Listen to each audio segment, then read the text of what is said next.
and welcome back for lesson 10 of this ultimate guide to Arduino automation. In this video, you will learn how to build your very own 2-axis solar tracker.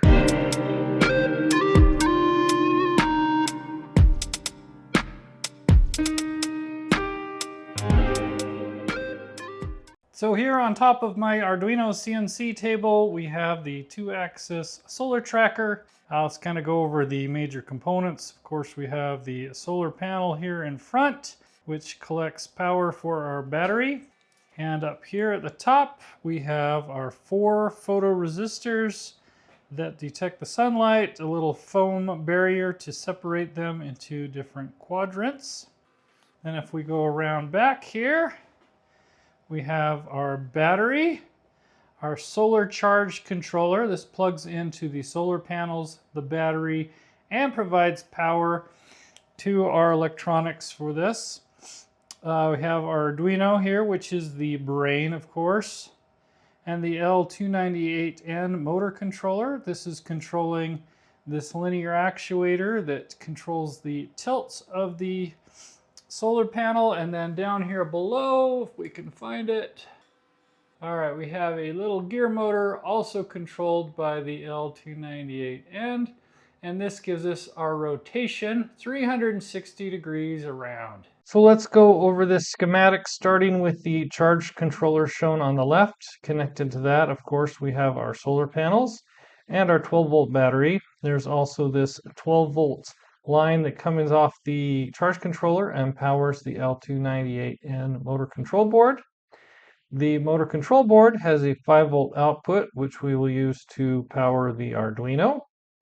And Arduino's digital pins 3, 4, 5, and 6 will connect to pins 4, 3, 2, and 1 on the motor control board. The gear motor, we're going to connect to outputs 1 and 2, and the linear actuator 3 and 4. Now, you'll notice that the 4 analog channels 0 through 3 each have a photoresistor connected to them. Those photoresistors are powered with the 5 volts from the Arduino board, and they also have a pull-down resistor, 1 kilo ohm, going to ground. Here are the 4 photoresistors with their corresponding analog inputs. Moving on to our code, we're going to start the code off by declaring a few integers as variables.